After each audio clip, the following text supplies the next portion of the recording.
नमस्ते दोस्तों, आपका अपने YouTube चैनल स्टडी 2+2 में आपका हार्दिक स्वागत है। इस वीडियो में हम जनरल नॉलेज के कुछ मोस्ट इम्पोर्टेंट क्वेश्चनों को आपको पढ़ाने वाले हैं। तो चलिए स्टार्ट करते हैं अपना ये वीडियो। ये देखिए हमारा पहला क्वेश्चन, देखिए कितना इम्पोर्टेंट लिया हुआ है हमने।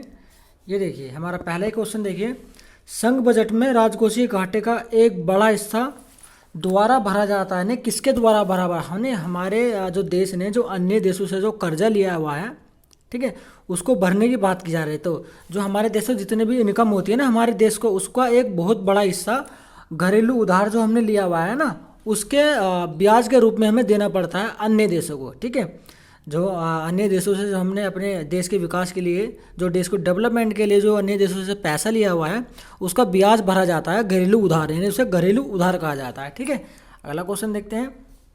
देखिए अगला क्वेश्चन, जे जे ईरानी समिति, देखिए ये लिखा हुआ है कि जे जे ईरानी समिति का संगठन, इसमें परिवर्तन के सुझाव देने के लिए किया गया था। तो ये कंपनी अधिनियम में जो सुधार है, कंपनी के अधिनियम होते हैं ना, उनमें उनके गठन के लिए एक समिति का आयोजन किया गया था और उस समिति का नाम था जे जे ईरानी समिति। देखिए इंपॉर्टेंट क्वेश्चन है, एग्जाम में पूछा जा चुका है। ठीक है, अगला क्वेश्चन देखिए कितना इंपॉर्टेंट है कि अर्थशास्त्र धन का विज्ञान है, किसके द्वारा कहा गया? तो ये कहा गया था मैं प्रोफेसर एडम स्मिथ के द्वारा। ठीक है, अर्थशास्त्र धन का विज्ञान है। ठीक है, अगर आपसे ये पूछा जाए कि अर्थशास्त्र के जनक किसे कहा जाता है, तो प्रोफेसर एडम स्मिथ को ही अर्थशास्त्र का जनक भी कहा जाता है। ठीक है, ये क्वेश्चन भी आपसे एग्जाम में पूछा जाता है, इंपॉर्टेंट क्वेश्चन है, अब इसे याद कर लीजिएगा। ठीक है, अगला क्वेश्चन देखिए, यानी देखिए अगला क्वेश्चन कि BSE सक्सेस, देखिए BSE सक्सेस शेयर बाजार में उतार चढ़ाव मापने के लिए एक सूचकांक है। यानी कि BSS जो एक्सचेंज है ना, ये शेयर बाजार जो होते हैं, शेयर मार्केट जो होती है,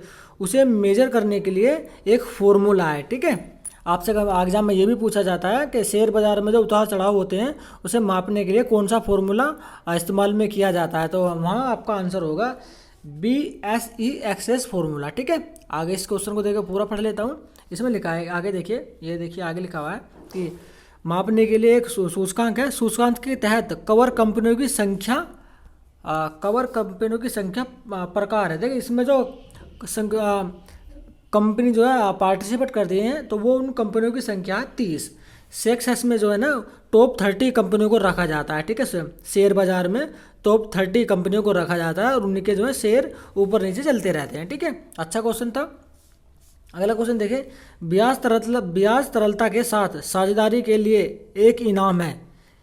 ब्याज जो है तरलता के साथ, देखिए तरलता का मतलब ब्याज से होता है। ठीक है, जो हमारी ब्याज होता है ना, ब्याज तरलता, हमारा जो धन होता है उसके ऊपर जो में ब्याज आता है ना, उसे तरलता कहा जाता है। ठीक है, तो ब्याज तरलता के साथ साझेदारी के लिए एक इनाम है।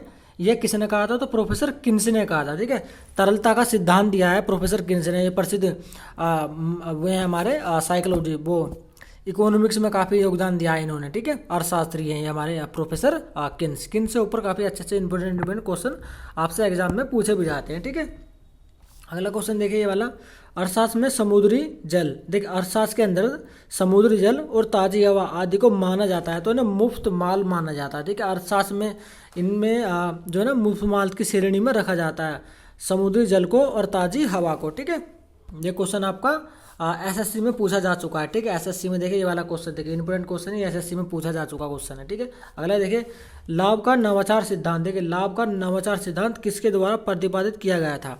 तो किसके द्वारा प्रतिपादित किया था? तो ये हमारे जो हमारे प्रोफेसर हैं स्मिटर। ठीक है, ये हमारे अर्थशास्त्री हैं। ठीक है, स्मिटर ने क्या लाभ का नवाचार सिद्धांत दिया था। ठीक है, अगला क्वेश्चन देखिए, ये देखिए अर्थशास्त्र का जनक है। देखिए मैंने आपको बताया ना प्रोफेसर एडम स्मिथ जो हमारे अर्थशास्त्र के जनक माने जाते हैं। ठीक है, इंपॉर्टेंट क्वेश्चन, देखिए ये वाला क्वेश्चन आपसे एग्जाम में पूछा भी जाता है कि अर्थशास्त्र का जनक कौन है। ठीक है, तो प्रोफेसर एडम स्मिथ। ठीक है, यहाँ देखिए अर्थशास्त्र की बात की जा रही है। ठीक है, अगर यहाँ पर बात करता किसी पुराण शास्त्र के, अर्थशास्त्र के, तो वहाँ पर आपके चाणक्य जी भी होते हैं। ठीक है, अर्थशास्त्र के जनक को चाणक्य भी माना जाता, चाणक्य ने भी माना था। ठीक है, वो एक, लेकिन वो राजनीतिक कूटनीतियों का जो है अर्थशास्त्र है। यहाँ पर हम इकोनॉमिक्स यानी कि अर्थशास्त्र की बात करें तो यहाँ पर प्रोफेसर एडम स्मिथ हो जाएगा। ठीक है, अगला क्वेश्चन देखिए, ये रहा देखिए अगला क्वेश्चन, सरकारी बजट के लिए जीरो बेस्ड बजट सबसे पहले किया गया था। देखिए जीरो बेस्ड जो बजट है वो किसके द्वारा पेश किया गया था? तो USA के द्वारा। देखिए इंपॉर्टेंट क्वेश्चन है, देखिए एग्जाम में बार बार ये क्वेश्चन जो है रिपीट होता है। तो संयुक्त राज्य अमेरिका ने सबसे पहले जो है जीरो बेस बजट पेश किया था, ठीक है। अच्छा क्वेश्चन था। अगला क्वेश्चन देखिए, भारत में जीरो बेस बजट का प्रयोग किया गया था। तो सबसे पहले भारत में जो है जीरो बेस जो है बजट जो प्रस्तुत किया गया था, तो वो किया गया था आपका 1987 में, ठीक है। तो सबसे पहले देखिए विश्व में सबसे पहले जीरो बजट पेश किया था यूएसए में, और भारत में जब पेश किया गया था तो 1987 में किया गया था जीरो बेस्ड बजट, ठीक है। चलिए अगला क्वेश्चन देखते हैं। ये देखिए हमारे कुछ ही क्वेश्चन है, देखिए बहुत, लेकिन इस वीडियो में मैंने कुछ ही क्वेश्चन लिए, लेकिन सभी के क्वेश्चन भी जो मोस्ट इंपोर्टेंट, ठीक है, एग्जाम में बार बार रिपीट होते हैं, ठीक है। तो क्वेश्चन को अंतिम तक जरूर देखिएगा, ठीक है। और दोस्तों यदि आपको हमारा वीडियो अच्छा लग रहा है तो हमारे वीडियो को लाइक और इसे अपने दोस्तों के साथ शेयर भी कर दीजिएगा, ताकि आगे आने वाले परीक्षाओं में इन क्वेश्चन से आपको, आपके दोस्तों को और आपको भी लाभ मिल सके, ठीक है। हमारे यूट्यूब चैनल है स्टडी 2+2, इसको भी आप सब्सक्राइब कर दीजिएगा, ठीक है। अगला क्वेश्चन देखिए, सरकार ने बंधुआ मजदूरी को खत्म करने के लिए कानून पारित किया था। देखिए जो बंधुआ मजदूरी होती थी ना, वो सरकार ने उसके ऊपर अधिनियम लागू किया गया था, और उस अधिनियम के अंतर्गत, ठीक है, 1976 में जो है सरकार ने बंधुआ मजदूरी को खत्म कर दिया था। यहाँ किसी का कोई बंधुआ मजदूर नहीं होगा अब। लेकिन इससे पहले देखिए क्या हुआ करता था, बंधुआ मजदूर हुआ करते थे कि बड़े बड़े साहूकार जो है मजदूरों को जो है उन्हें खरीद लिया करते थे, ठीक है। उनसे अपना हर एक काम करवाया करते थे। काम करने के कुछ टाइम पीरियड नहीं हुआ करता था, ठीक है। लेट से अगर किसी को 7 बजे बुला लिया तो उस 8, 9, 10, 11, 12 रात के कभी तक भी उससे छोड़ सकते थे, और कुछ भी काम करवाया करता है, चाहे वो खेती से रिलेटेड हो या अपने घर से रिलेटेड हो, ठीक है। तो वो बंधुआ मजदूरी की श्रेणी में आया करता था।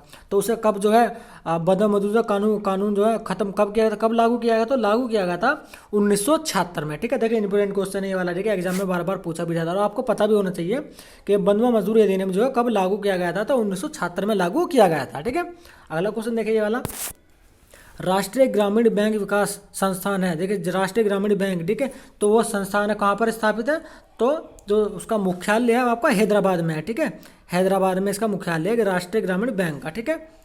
चलिए अगला क्वेश्चन देखिए, हमारा अगला क्वेश्चन देखिए, लास्ट क्वेश्चन है, देखिए इस वीडियो का ये हमारा लास्ट क्वेश्चन है और इंपोर्टेंट क्वेश्चन है। मालेगांव समिति का संबंध था। देखिए इंपोर्टेंट क्वेश्चन है, इंपोर्टेंट, ये देखिए एग्जाम में पूछा जाता है। खासकर अगर मैं बात करूँ एसएससी के जितने भी क्वेश्चन, जितने मैंने इस वीडियो में क्वेश्चन, एसएससी के फेवरेट क्वेश्चन है, ठीक है, एग्जाम में बार बार रिपीट होते हैं, ठीक है। मालेगांव समिति का संबंध था, तो मालेगांव समिति का संबंध था आपका माइक्रो क्रेडिट संगठन, ठीक है। तो इसका संबंध था माइक्रो क्रेडिट संगठन से था, ठीक है, यानी कि ऑर्गेनाइजेशन था, ठीक है। आपको याद होनी चाहिए। देखिए यदि देखिए दोस्तों, यदि आपको हमारा वीडियो अच्छा लगा तो उसे शेयर और आपको लाइक भी कर दीजिएगा। हमारा यूट्यूब चैनल है स्टडी 2+2 हमारा यूट्यूब चैनल है, इसको आप सब्सक्राइब कर देगा, देखिए, ठीक है। तो चलिए चलता हूँ और जल्दी मिलता हूँ अपने नेक्स्ट वीडियो में और बहुत ही अच्छे क्वेश्चनों के साथ।